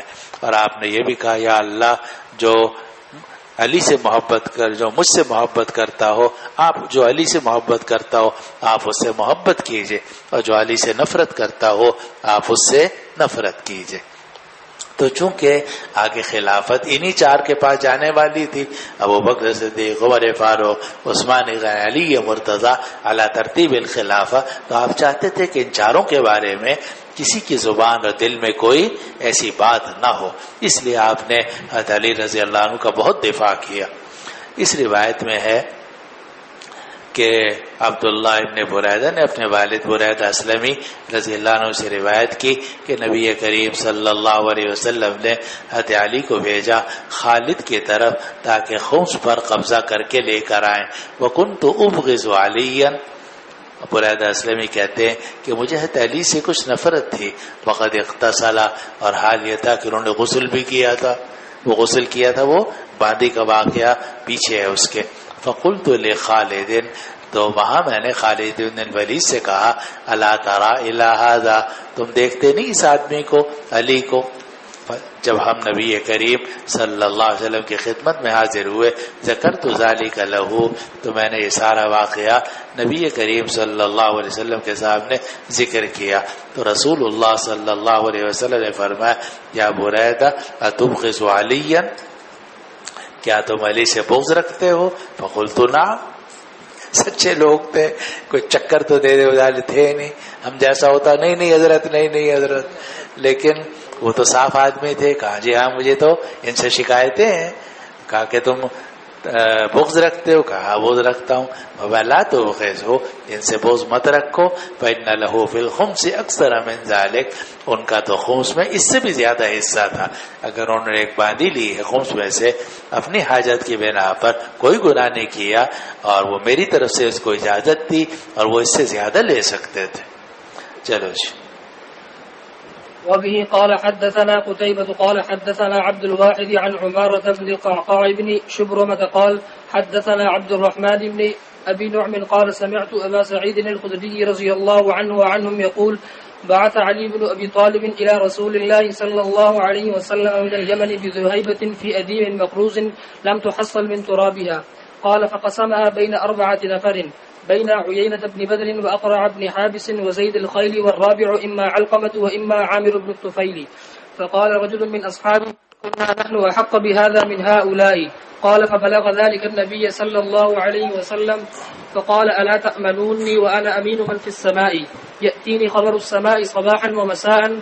قال فقام رجل غائر العينين مشرف الوجنتين ناشز الجبهة كث اللحية محلوق الرأس مشمر الإزار، فقال يا رسول الله اتق الله.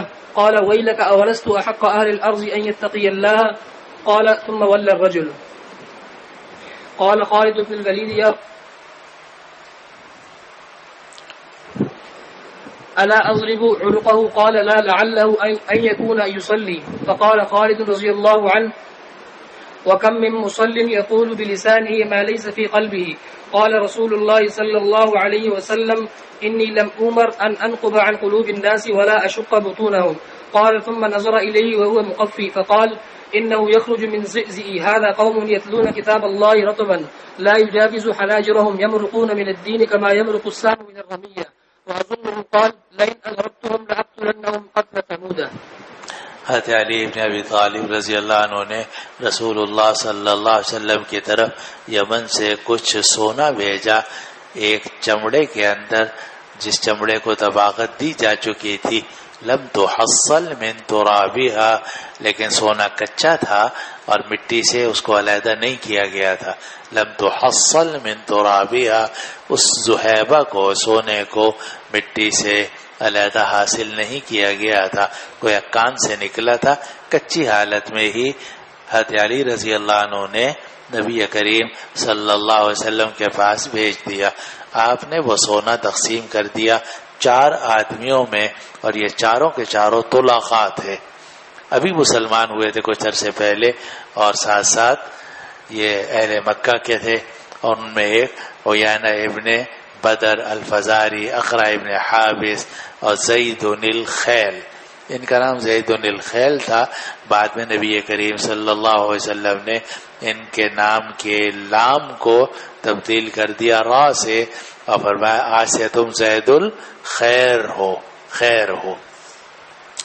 ایک تیسرے زید الخیل، اور چوتھا جو ہے علقمہ ابن علاسہ، اور یہ عامر ابن طفیل. لیکن آپ کے حاشیے میں لکھا ہوا ہے کہ عامر ابن طفیل تو مر چکا تھا، یہ علقمہ ابن علاسہ ہی مراد ہے. اب جب آپ نے یہ سونا 4 آدمیوں میں تقسیم کیا تو وہاں آپ کے اصحاب میں ایک آدمی تھا، اس نے یہ کہا کہ ہم اس سونے کے زیادہ مستحق تھے ان 4 کے مقابلے میں.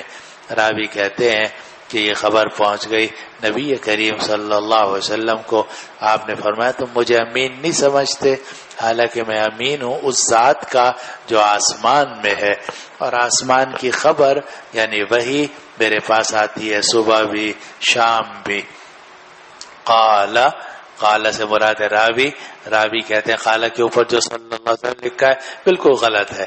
قال راوی نے کہا کہ فقام رجل، کہ ایک آدمی وہاں کھڑا ہوا، غائر العینین، اس کی آنکھیں اندر دھسی ہوئی تھیں، مشرف الوجنتین، اور اس کے جو رخسار تھے وہ آگے کو نکلے ہوئے تھے، ناشز الجبہہ، اور اس کی پیشانی باہر کو نکلی ہوئی تھی، کس اللحیہ، داڑھی اس کی بڑی گھنی تھی، محلوق الراس، سر اس کا منڈا ہوا تھا، مشمر الازار، اور ازار اس نے بہت اوپر کیا ہوا تھا، گھٹنے تک پہنچا ہوا تھا.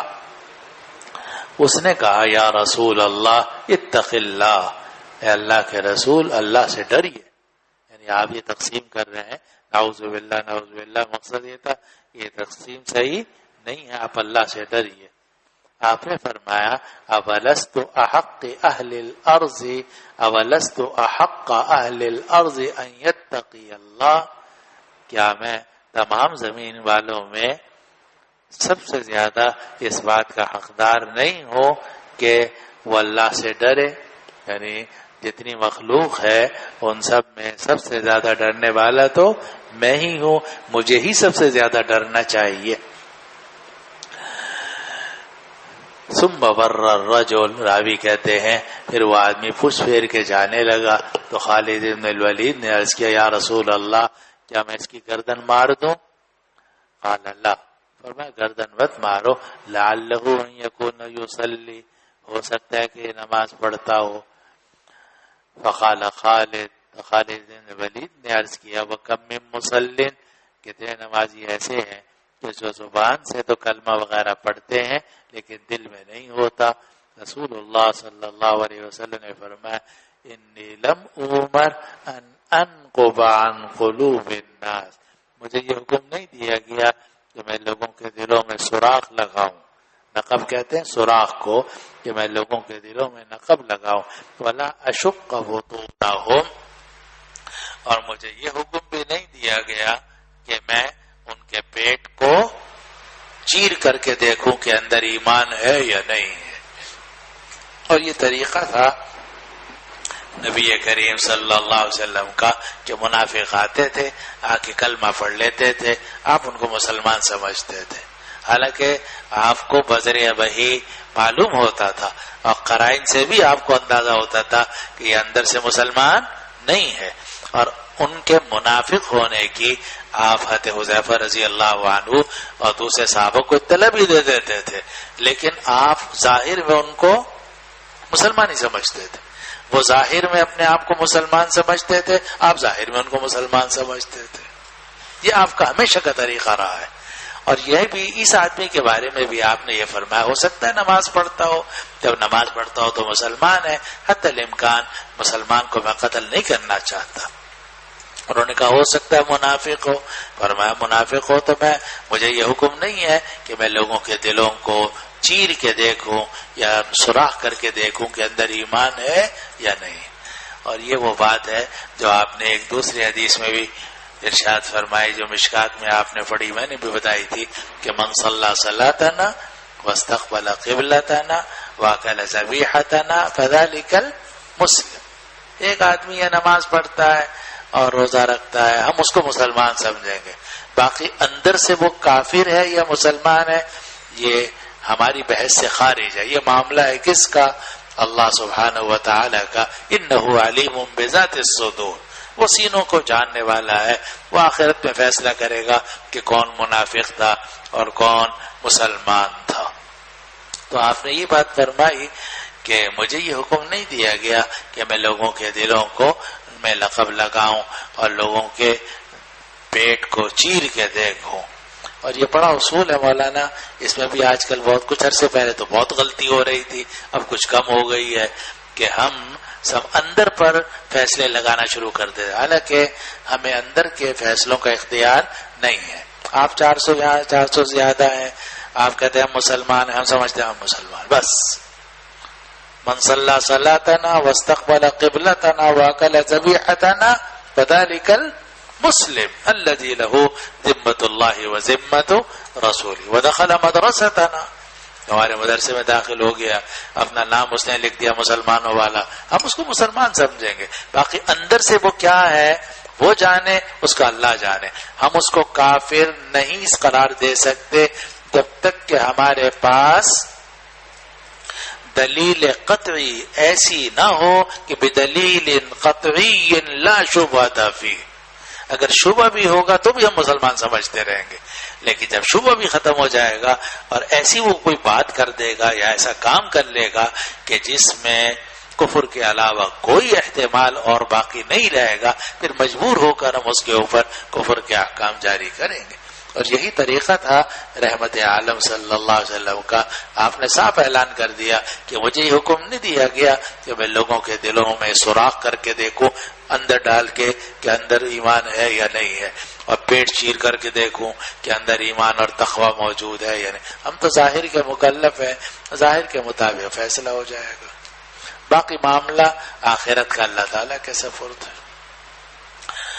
آپ نے اس کی گردن مارنے کی اجازت نہیں، اور یہاں تو نہیں آگے آپ پڑھیں گے کہ آپ نے یہ بھی کئی مرتبہ فرمایا کہ چھوڑ دو ان کو، لوگ کہیں گے کہ محمد اپنے ساتھیوں کو قتل کرتا ہے۔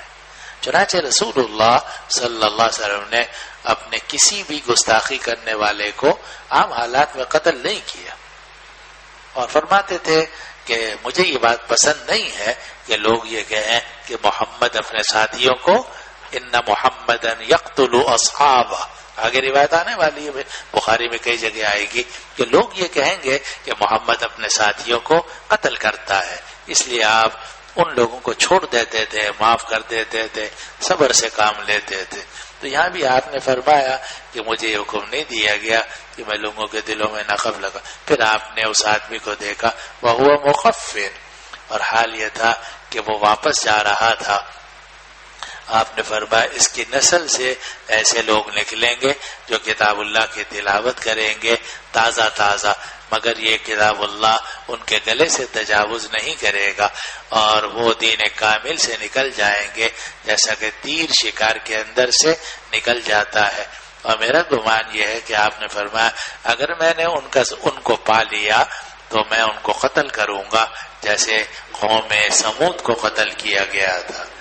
اور کہا جاتا ہے کہ اس سے مراد خوارج ہیں جو حضرت علی رضی اللہ عنہ کے زمانے میں ظاہر ہوئے، بہت قرآن پڑھتے تھے اور بڑی دین کی باتیں کرتے تھے، لیکن تکفیر کرتے تھے صحابہ کی، اور حضرت علی کو بھی کہتے تھے کہ یہ بھی کافر، حضرت معاویہ بھی کافر، من لم يحكم بما انزل الله فاولئك هم الظالمون ومن لم يحكم بما انزل الله فاولئك هم الفاسقون ومن لم يحكم بما انزل الله فاولئك هم الكافرون.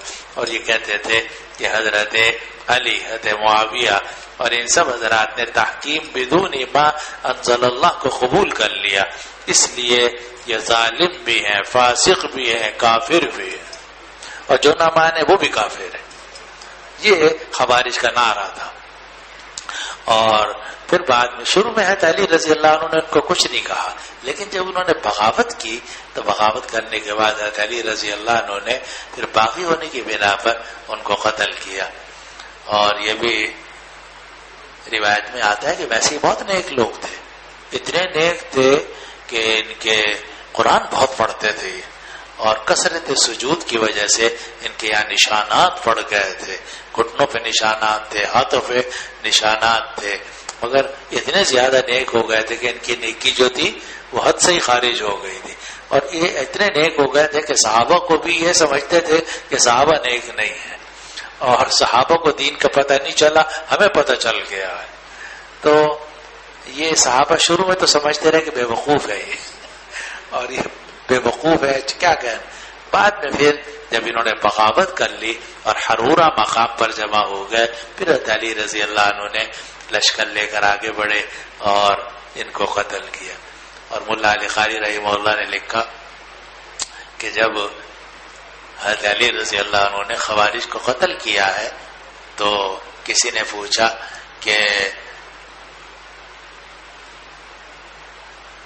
اکفار ہوں منافقون ہوں، کہ امیر المومنین علی بن ابی طالب یہ جن کو آپ قتل کر رہے ہیں کیا یہ منافق ہیں؟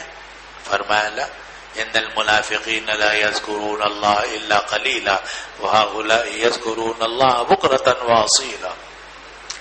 منافق نہیں ہے، منافق تو اللہ کا ذکر نہیں کرتے، یہ تو اللہ کا ذکر کرتے ہیں. پھر اس نے پوچھا کہ کیا یہ کافر ہیں؟ کہا من الکفر فروا، یہ تو کفر سے بھاگ کر آئے تھے. جب وہ نہ کافر ہے نہ منافق ہے تو پھر کون ہے؟ پھر آپ کیوں ان کو قتل کر رہے ہیں؟ تو اس نے پوچھا فمن ہو؟ تو علی نے فرمایا اخواننا بغوا علینا، ہمارے بھائی ہیں مگر انہوں نے ہمارے خلاف بغاوت کی ہے. اس بغاوت کی وجہ سے قرآن مجید میں آتا ہے فقاتلوا التی تبغی حتی تفیء الی امر اللہ، قتل کرو اس کو جو بغاوت کرے یہاں تک کہ اللہ کے حکم کی طرف.